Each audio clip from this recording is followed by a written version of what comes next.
अब नई शिक्षा नीति के बारे में बात करने से पहले सबसे पहले इसके में क्या क्या इसमें अपन अध्ययन करेंगे उसके बारे में देखते हैं। इसका चर्चा के कारण क्यों है, शिक्षा नीति क्या है, कब कब शुरू हुई, कैसे शुरू हुई और इसका शिक्षा नीति में जो बदलाव करने का मुख्य कारण क्या है, और आखिर में पढ़ेंगे इसके मुख्य बिंदु। मतलब इसमें क्या क्या बदलाव किए गए, क्या क्या परिवर्तन किए गए, क्या नया जोड़ा, क्या हटाया, वो सब अपन के चौथे पाठ में अध्ययन करेंगे। अब सबसे पहले अपन बात करते हैं कि इसका चर्चा का कारण क्या है। जैसे कि आपको पता है कि इसकी चर्चा का मुख्य कारण तो ये है कि आज हाल ही में केंद्रीय मंत्री द्वारा नए केंद्रीय मंत्री कौन कौन से, प्रकाश जावड़ेकर और डॉक्टर रमेश पोखरियाल। प्रकाश जावड़ेकर जी तो केंद्रीय सूचना एवं प्रसारण मंत्री हैं, और डॉक्टर रमेश पोखरियाल जी मानव संसाधन विकास मंत्रालय मंत्री हैं। इनके द्वारा सूचना दी गई नई शिक्षा नीति की मंजूरी थी। और अब चर्चा की दूसरी विषय यह है कि इसमें मानव संसाधन विकास मंत्रालय का नाम चेंज करके शिक्षा मंत्रालय रखा गया। शिक्षा मंत्रालय पूर्व में भी इसका नाम शिक्षा मंत्रालय था, लेकिन राजीव गांधी जी ने मानव संसाधन विकास मंत्रालय इसका नाम रखा। और तीसरी बात इसमें सबसे महत्वपूर्ण ये है कि 34 साल बाद शिक्षा नीति में बदलाव किया गया है। अब 34 साल बाद किसी नीति में बदलाव किया जाए तो वो अपने आप में एक खुद ही महत्वपूर्ण बात हो जाती है, कितने समय बाद। और चौथी बात इसके अंदर यह है कि जो सकल नामांकन अनुपात, मतलब एडमिशन, बच्चों के एडमिशन के रेट को लगभग 50% करने का इसका लक्ष्य रखा है 2035 तक। अब 2035 तक 50% ग्रोथ एनरोलमेंट रेशियो रखने का लक्ष्य रखा गया है। अब इसके बाद हम बात करते हैं शिक्षा नीति किसे कहते हैं और कब बनी अपने यहाँ पे, उसके बारे में। अब शिक्षा नीति की बात करें तो अपने संविधान के नीति निर्देशक तत्व भाग 4 के अंदर आता है, चौथे भाग, संविधान के चौथे भाग में आता है। उसमें बच्चों की शिक्षा के बारे में प्रावधान लिखा गया है। जो प्राथमिक स्तर के बच्चे उनके बारे में, उनको निःशुल्क शिक्षा की व्यवस्था किए जाने के बारे में बात की गई है। अब आप देखें तो ये भी एक तरह से शिक्षा नीति ही है। और हम बात करें तो शिक्षा नीति की शुरुआत कैसे हुई और क्या हुआ इसमें। सबसे पहले बात करते हैं 1948 की। 1948 में डॉक्टर राधाकृष्णन द्वारा विश्वविद्यालय शिक्षा आयोग के गठन किया गया। मतलब शुरुआत हो गई शिक्षा नीति बनने की। वो तो संविधान से भी हो गई थी, लेकिन इधर भी। और दूसरी बात ये रही, डॉक्टर राधाकृष्णन द्वारा उनके आयोग में शिक्षा प्रणाली को व्यवस्थित करने का भी कार्य शुरू कर दिया। उसके बाद में 1952 के अंदर लक्ष्मण स्वामी द्वारा या उनकी अध्यक्षता में जो आयोग गठित हुआ था उसके द्वारा माध्यमिक शिक्षा आयोग का गठन हुआ। कब? 1962 में।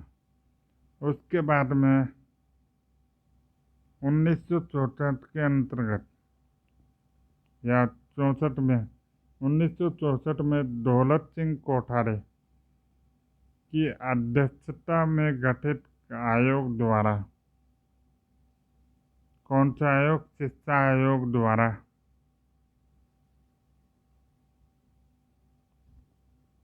या शिक्षा आयोग की अनुशंसा से शिक्षा नीति को बनाना शुरू किया।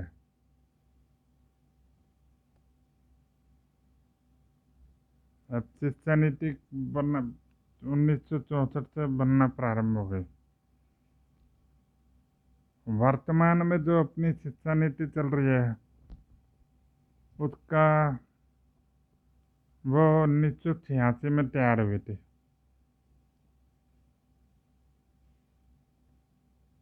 1986 के बाद में 1992 में उसके अंदर संशोधन किया था।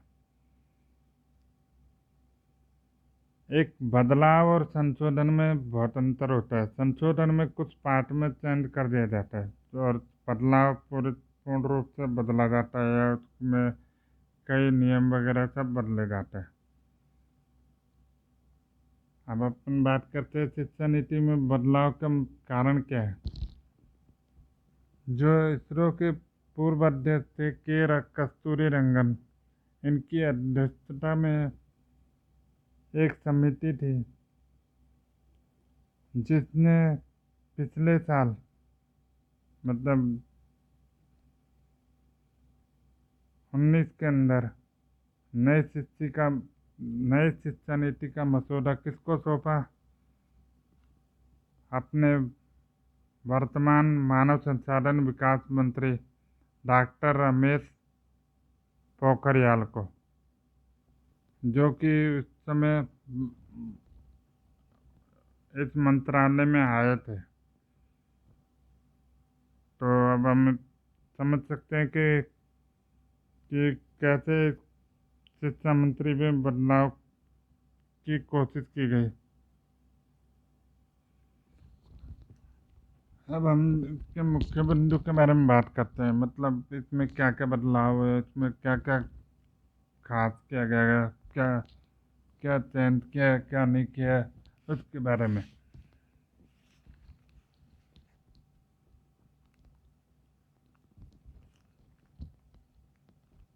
सबसे पहले बात तो बोर्ड परीक्षा में उसकी महत्वता कम कर दी और बोर्ड परीक्षा के अंतर्गत दो तरीके से लिया जाने लगेगा पेपर। एक तो ऑब्जेक्टिव फॉर्म में और एक डिस्क्रिप्टिव फॉर्म में, दोनों रूपों में लिया जाएगा। इस तरह का करने का मुख्य कारण ये है कि रटन पे कम जोर दिया जाएगा। बच्चों की रटन क्षमता पे कम जोर दिया जाए, उन पे समझ पे ज़्यादा जोर देना चाह रहे हैं। और साथ ही साथ जो शिक्षा है उससे व्यावसायिक शिक्षा की ओर बढ़ने पे पूरा जोर दिया जाएगा।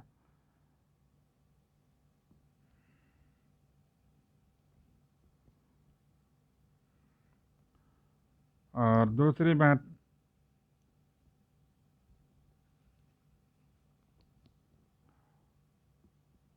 बच्चे का एक रिपोर्ट कार्ड बनेगा जो 12वीं, जिसमें उसकी उपलब्धियों को गिनाया जाएगा, उपलब्धियों को उसके उपलब्धि के बारे में उसमें लिखा जाएगा।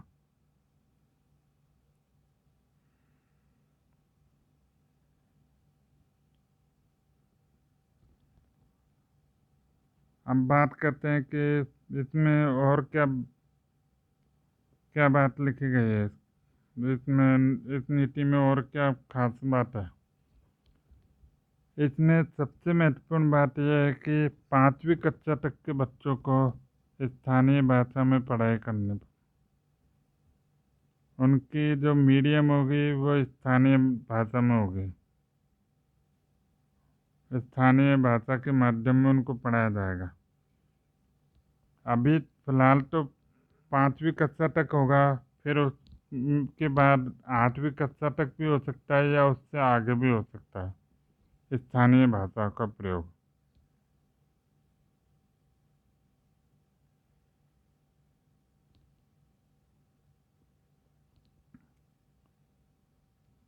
अब और एक और बात कि इसके अंतर्गत नैतिकता और संवैधानिक मूल्य को पाठ्यक्रम में मुख्य हिस्सा बना दिया गया है।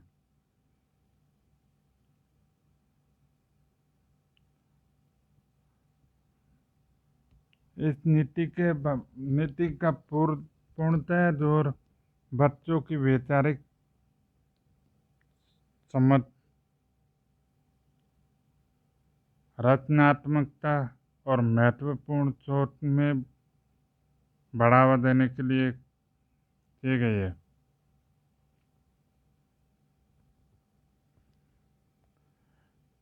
अब हायर एजुकेशन के अंदर रेगुलेटर का उपयोग होगा। सिंगल रेगुलेटर का, रेगुलेटर को नियामक भी बोलते हैं। सिर्फ 2 स्टैंडर्ड को छोड़ के बाकी हायर एजुकेशन के अंदर सिंगल रेगुलेटर का उपयोग होगा। लॉ और मेडिकल को छोड़ के।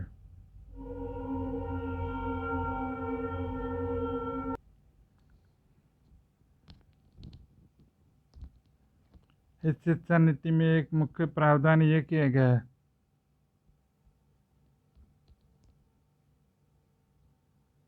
एक से ज़्यादा प्रवेश और एग्जिट का प्रावधान किया गया है उच्च शिक्षा के अंदर। और दूसरी बात ये की गई है कि कोई एजुकेशन टाइम गैप भी ले सकता है, उसमें उसकी एजुकेशन बैंक रखी जाएगी, बैंक होगी। किस तरीके से वो समझो, किसी बच्चे ने 2 साल की पढ़ाई की, अब वो किसी कारणवश वो आगे नहीं पढ़ सकता है थोड़े, पर उसको दोबारा पढ़ना है। अगर वो एक निश्चित अंतराल के अंदर उसमें दोबारा पढ़ना चाहता है तो उसको फर्स्ट ईयर और सेकंड ईयर दोबारा नहीं पढ़ने पड़ेंगे। ये छात्रों के लिए एक बहुत महत्वपूर्ण सुविधा की है शिक्षा नीति के अंतर्गत।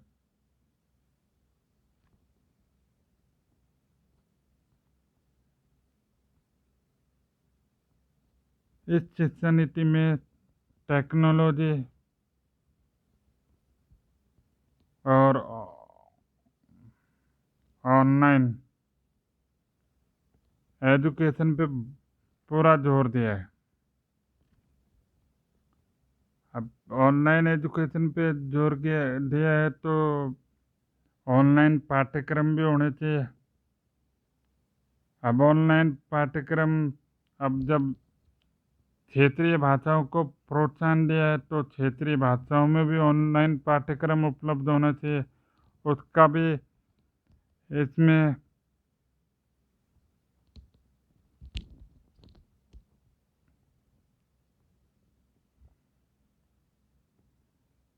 प्रावधान किया गया है। अब इसी के साथ साथ वर्चुअल लैब विकसित की जा रही है और दूसरा राष्ट्रीय शैक्षिक टेक्नोलॉजी फोरम का भी निर्माण किया जा रहा है। अब डिग्री के तहत एक बदलाव किया गया है। जैसे आप पीएचडी करना चाह रहे हैं, आपने 4 साल के लिए डिग्री कर रखी है और उसके बाद में एमए कर रखी है, तो आपको पीएचडी करने के लिए एमफिल की रिक्वायरमेंट नहीं होगी।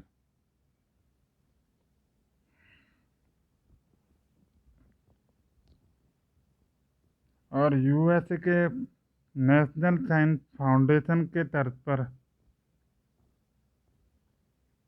भारत में भी नेशनल रिसर्च फाउंडेशन नाम की एक संस्था बनाई है। अब वो संस्था क्या काम करेगी? एक तो साइंस को बढ़ावा देगी, साइंस के साथ साथ सोशल साइंस पे भी उसको शामिल किया गया है। अब इसका मुख्य मुख्य काम होगा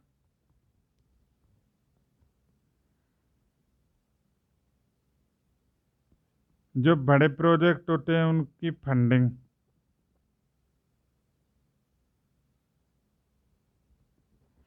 और दूसरी काम ये होगा कि जो साइंस रिसर्च वगैरह होगी इनको प्रोत्साहन देगा।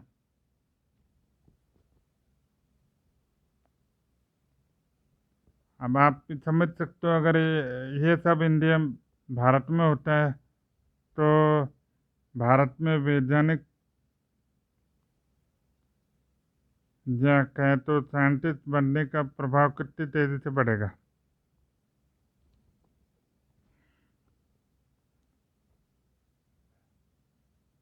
हम आगे बात करते हैं। इसमें एक और खास बात कि डीम यूनिवर्सिटी और सेंट्रल यूनिवर्सिटी के लिए एक ही नियम लागू कर दे। और पहले अलग अलग नियम हुआ करते थे इनके। अब सरकारी और प्राइवेट शिक्षा का मानक भी समान कर दिया।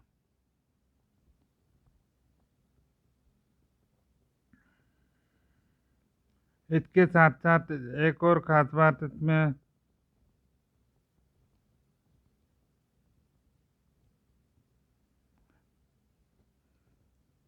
फिजिक्स ऑनर्स के साथ में फैशन डिजाइनिंग और केमिस्ट्री ऑनर्स के साथ में म्यूजिक पढ़ सकेंगे, जो कि पहले नहीं पढ़ सकते थे। और शिक्षा फॉर्मेट में बदलाव किया गया है इस बार।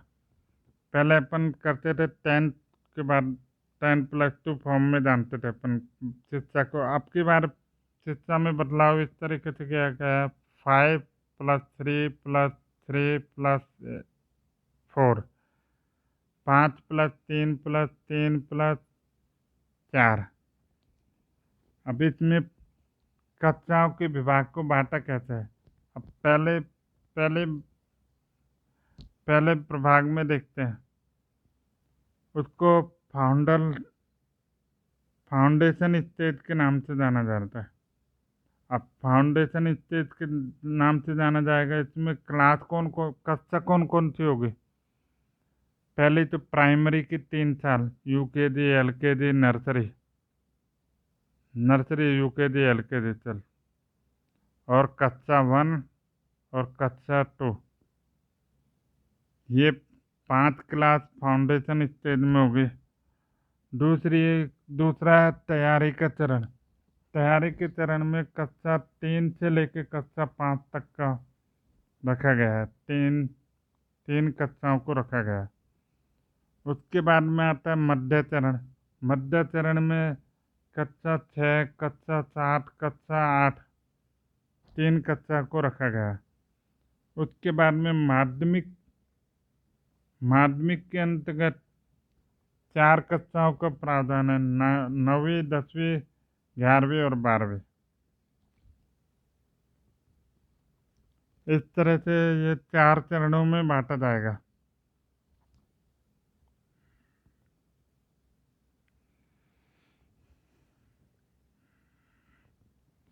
और सामाजिक और आर्थिक नजरिए से जो वंचित समूह है, जिनमें गरीब भी आ गए और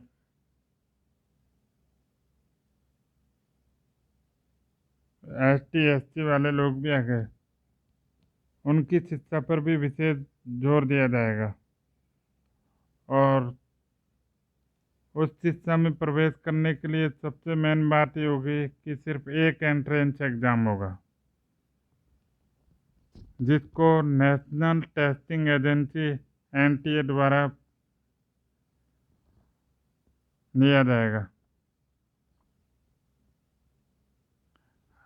अब इसके अंदर हम में हायर एजुकेशन के बारे में देखते हैं। 50% ग्रोथ एनरोलमेंट रेशियो 2035 तक। अब अपन कहते हैं ना कि छोटी क्लास में जो बच्चे एडमिशन लिए, मान लो 100 बच्चे ने एडमिशन लिए, तो हायर एजुकेशन के लिए कम से कम 50 बच्चों को तो जाना हो, इसका इसमें प्रावधान किया गया 2035 तक।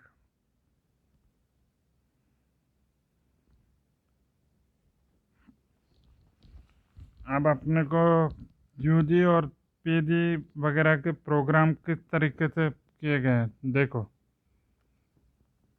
जो अंडर ग्रेजुएशन प्रोग्राम है, इसमें कहा गया मल्टीपल एंट्री और एग्जिट। जो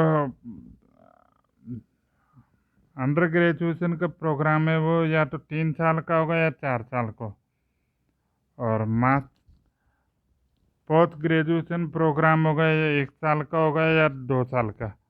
और अब इन दोनों को कंबाइन करना चाहोगे तो 5 साल का प्रोग्राम होगा।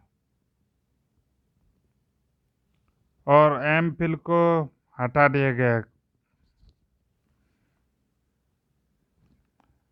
अब देखो, मैंने बताया था आपको कि एजुकेशन बैंक होगा जिससे बच्चा जैसे क्लास सेकेंड ईयर तक पढ़ के गया है, उसके बाद में पढ़ाई नहीं कर पाता, तो उसको कुछ दिन के लिए या कुछ समय, एक पीरियड होता है टाइम पीरियड के लिए, टाइम पीरियड के बाद में वापस पढ़ने की इजाज़त मिल सकती है और उसको दोबारा से शुरुआती स्तर से पढ़ाई नहीं करनी पड़ेगी।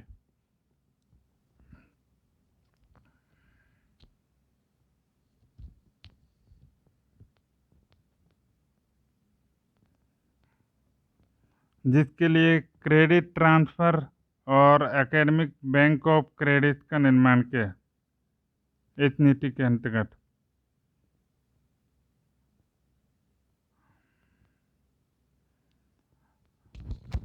अब हम बात करते हैं स्कूल एजुकेशन के। इसमें सबसे बड़ी बात क्या की गई है, board examination, low stake, based on knowledge. इसकी प्रायोरिटी कम होगी और नॉलेज पे बेस्ड होगा और एप्लीकेशन पर बेस्ड होगा, एप्लीकेशन होगा। इसकी सबसे खास बात ये रही है कि इसके अंतर्गत छठी कक्षा तक के बच्चों को शुरू में कोडिंग सिखाई जाएगी और स्किल स्किल भी सिखाई जाएगी, जो कि एक बहुत बढ़िया बात है।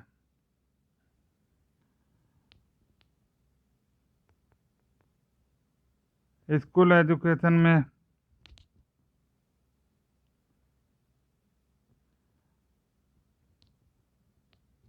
अर्ली चाइल्डहुड केयर एजुकेशन, मतलब उसको जो ये जो छोटी क्लास के बच्चे उनको केयर एजुकेशन भी दी जाएगी।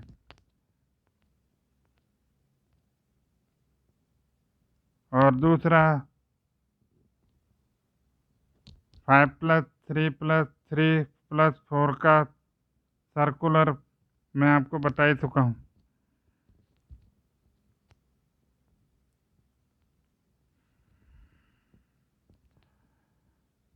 यहाँ पे इस नीति के अंतर्गत सबसे एजुकेशन का सबसे महत्वपूर्ण चीज़ ये रहेगी स्किल डेवलपमेंट, मैथमेटिकल थिंकिंग को बढ़ावा देना और साइंटिफिक टेम्पर।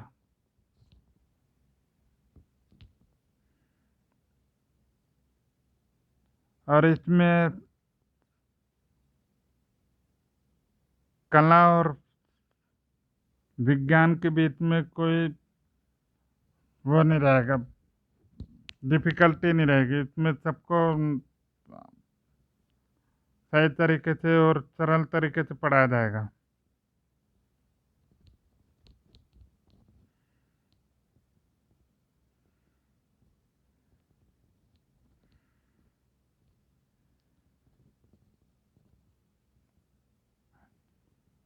इसके साथ में आपको शिक्षा नीति से रिलेटेड आपको सारा कुछ बता चुका हूँ, लगभग सारे पॉइंट बता चुका हूँ।